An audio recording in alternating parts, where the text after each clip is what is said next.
Let's go. Good evening, ladies and gentlemen, and welcome to the Heartland Highlight Reel, brought to you by Heartland Championship Wrestling for June the 4th, 2026. My name is Dave Little, and we're recording from the Dave Cave very late on Friday night. Just finished watching a very exciting NBA Finals game. You all know I am a big basketball guy. And tonight's game between the Knicks and the Spurs was nothing short of a thriller. Enjoyed it very much, but now let's get into the Heartland action as we talk about action from Heartland Championship Wrestling and all around the Filsinger Games Universe. Let's get it started. Last night in the Heartland, it was action from the Atlantic Wrestling Federation, Augusta, Georgia, the Richmond County Civic Center, your place of all the entertainment, with 8 great matches that took place last night. The show started with the return to the Heartland of Magnum TA in singles action, getting a surprisingly easy victory over Frank Gotch. Magnum TA twice executing his belly-to-belly suplex to get the pinfall victory. Also in singles action, Paul Orndorff, Mr. Wonderful, getting a win by disqualification over one of the members of the Heenan family, Angelo Mosca, perhaps the most hated member of the Heenan family. Mosca disqualified after an illegal chokehold, likely to result in a rematch, a grudge match of some sort. So that was your singles action to get the show kicked off in Augusta. Then we saw a very compelling tag team match pitting the phenomenal Rednecks, AJ Styles and James Storm, against the Golden Dynasty team of Ted DiBiase and Mr. Perfect Kurt Hennig. The Golden Dynasty, of course, always at the center of controversy. If it's not their shenanigans outside the ring, the Golden Dynasty Challenge has become some sort of a mockery. The last time we were on the air, as you may recall, Barry Windham had a surprisingly tough match with Bastion Booger, including a run-in by some sort of a masked attacker before Ted DiBiase was forced to interfere in that match to get Windham the victory over Bastion Booger. Well, Bastion Booger was live and in person in Augusta last night. Fans chanting, "We want Booger, we want Booger." And sure enough, he accompanied AJ Styles and James Storm to the ring. And Bastion Booger pretty well stayed behaved, cheering on his men at ringside. But as the match wore on, it was a situation where Ted DiBiase was outside the ring fighting James Storm. And once again, this hooded intruder came to ringside, distracting Ted DiBiase and costing the Golden Dynasty the match by way of a countout. James Storm smartly rolled back into the ring as DiBiase was distracted by this hooded invader at ringside. And after the match, DiBiase, furious, demanding to know the identity of the masked or this hooded man interfering in his matches. And the hooded man actually took a microphone and challenged Ted DiBiase to a steel cage match at Freedom Festival 2026. DiBiase immediately accepted the match, despite the best efforts of Kurt Hennig to talk him out of it. So it will be DiBiase confronting this hooded attacker in a steel cage at Freedom Festival 2026 on the 4th of July. So exciting turn of events there in tag team action. Next on the card, a couple of qualifying matches for the Atlantic Heavyweight Championship. The winners of these two bouts slated to advance to a number one contenders match for a shot at the Atlantic Heavyweight Championship, currently held by Bobo Brazil, pending his rematch with Eric Young. The first contest saw Lou Thesz pick up the win over Stone Cold Steve Austin with a magnificent, a sensational flurry of dropkicks by Lou Thesz, ending the night for one Steve Austin. Then we had perhaps the match of the night, as Dusty Rhodes took on Golden Dynasty member Kenta, and they went back and forth, the striking of Kenta wearing down Dusty Rhodes, but Dusty Rhodes digging deep with that resilience, nailed Kenta with the bionic elbow, setting up the figure four leg lock and the victory for Dusty Rhodes. So your next number one contender in the Atlantic Wrestling Federation will be the winner of the match between Lou Thesz and Dusty Rhodes. From there, it was all about Bobby Heenan. The Heenan family pretty much took over the show at that point in time, despite their disqualification loss earlier in the show. We saw the tag team of Killer Kowalski and Larry Hennig in a number one contenders match for the Atlantic Tag Team Championship. Kowalski and Hennig getting the victory by disqualification over the Eliminators, Perry Saturn and John Cronus, when Heenan baited Perry Saturn on the outside of the ring. Slow down.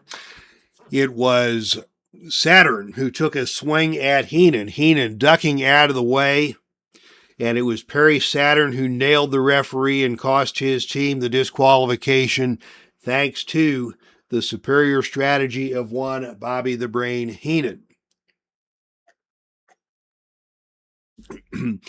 Big John Studd was next up in action against Antonio Inoki, and it was Big John Studd using his foreign object presented to him by Bobby Heenan to stun Antonio Inoki and set him up for a backbreaker for the victory. And with that, Big John Studd earns the next title shot at the Atlantic Heavyweight Championship. So both the team of Hennig and Kowalski and Big John Studd now number one contenders to the gold in the Atlantic Heavyweight Championship scene. And finally, in the main event, Dixie Heavyweight Championship on the line. Ric Flair defending against a former world champion, Pat Patterson. And it was Flair getting the victory with the figure four leg lock over Patterson after a very hotly contested battle between those two men. So the final three matches of the night, Kowalski and Hennig, Big John Studd, and Ric Flair, were all captured by members of the Heenan family, and Augusta may never hear the end of it. Moving on.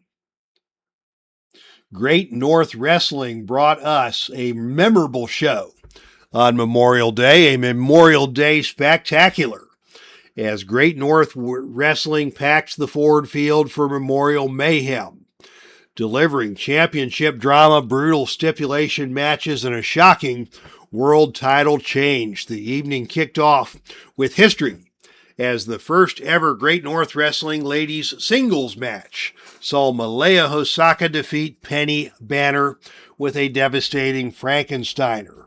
Next up, a hard-hitting, no disqualification, no count-out brawl, CM Punk surviving a war with Tyler Black, forcing Tyler Black to submit to the Anaconda Vice after more than 16 grueling minutes.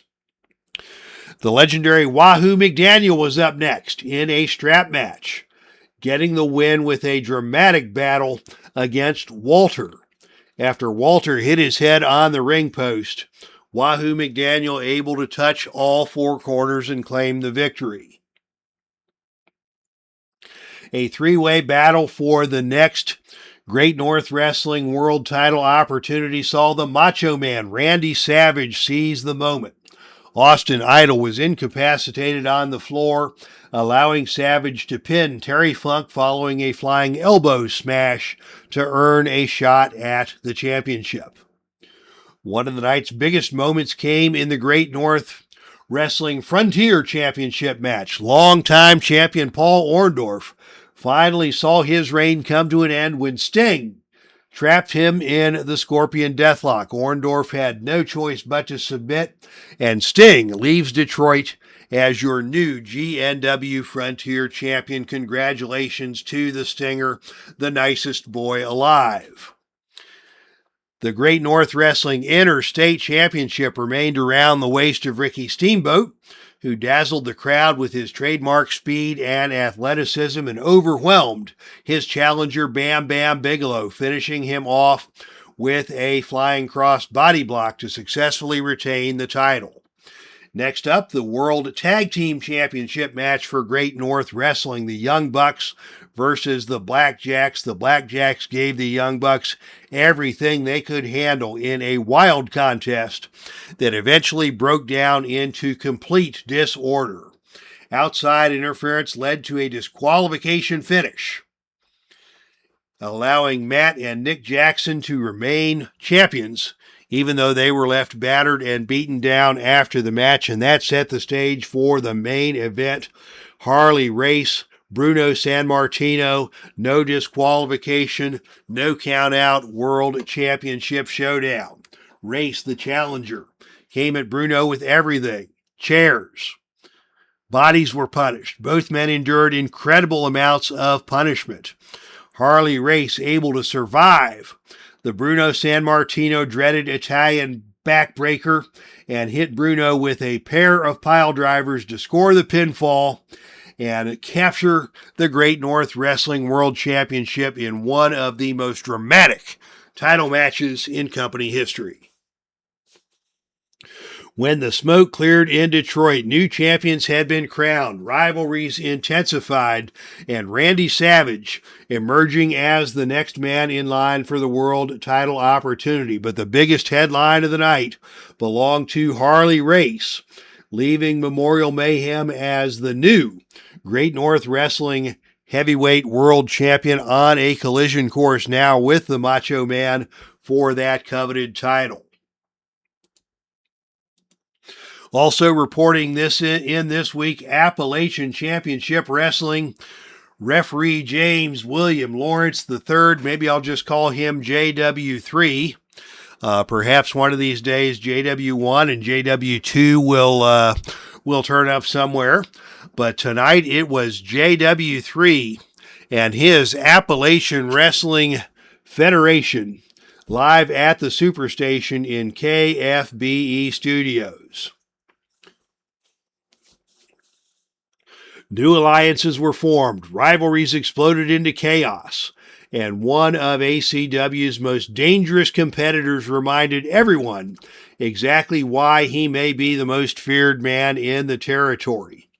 The program opened with Gordon Soley speaking to Wahoo McDaniel. Wahoo getting around this week and getting it done, following his recent world title defeat at the Thunderstruck event.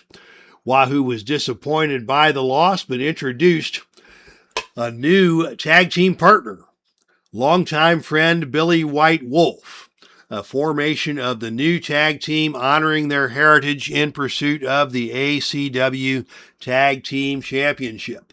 Wahoo promising that his war with Harley Race is far from over, but his immediate goal is Tag Team Gold with Billy White Wolf by his side. Their first outing could not have gone much better. Wahoo and Billy White Wolf completely overwhelmed the Mulkey brothers, with White Wolf forcing Billy Mulkey to submit to the Indian Deathlock in decisive fashion. Next up, it was Johnny Valentine, a.k.a. Mr. Golden Opportunity, delivering a dominant performance against Wild Bill White. Valentine treated this match more like a public demonstration than a competition, dismantling his opponent before finishing him with the Atomic Skull Crusher. After the match, Valentine and J.J. Dillon reminded everyone that Dillon Enterprises is riding a wave of momentum.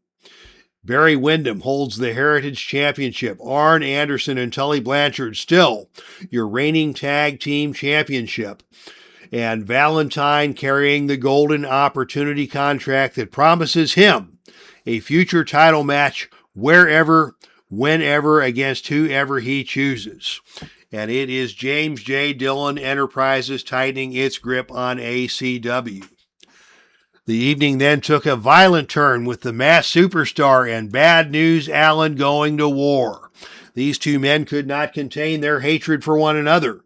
The match deteriorated into an all-out ringside brawl, as neither man seemed interested in listening to the referee, returning to the ring, or any of that sort of nonsense. The referee ended up counting out both competitors as the punches continued to fly. Officials from backstage were summoned to intervene before the situation got completely out of control. An ugly, heated rivalry between Masked Superstar and Bad News Brown. But from there, things would go from bad to worse. Thunderbolt Patterson, determined to make a statement against James Storm, but Thunderbolt quickly let his temper get the best of him, threw Storm out of the ring, followed him outside, and drove James Storm through the timekeeper's table, earning him an immediate disqualification. But that disqualification wasn't enough, as Thunderbolt Patterson continued his attack on James Storm, leaving Storm injured and expected to miss several weeks of action before officials were finally able to pull Thunderbolt Patterson back to the dressing room. That set the stage for the final main event of the night, an explosive event. Tony Atlas and Vampiro going to war. A pre-match interview with Gordon Solie never had a chance to finish. As Atlas was talking to Gordon Solie, it was Vampiro launching a sneak attack and igniting a vicious fight before the opening bell had even sounded. Vampiro, Atlas, back and forth, blow for blow in a brutal contest. Momentum swings back and forth until a trip to the arena floor changed everything. Vampiro planted Tony Atlas with a devastating DDT on the arena floor, almost winning by countout. Atlas barely made it back into the ring, but moments later, Vampiro connected with the nail in the coffin to score a hard-fought grudge match victory and cap off a chaotic night in ACW. Next week in ACW, action will continue with Davey Boy Smith defending the ACW Television Championship against Nikita Koloff. Shane Douglas, the Killer Bees, making their ACW debuts. Harley Race with an address to the fans in the wake of his success, and Vader colliding with Brad Armstrong. Great performance submitted by James Lawrence III. Tune in next week. You won't want to miss it.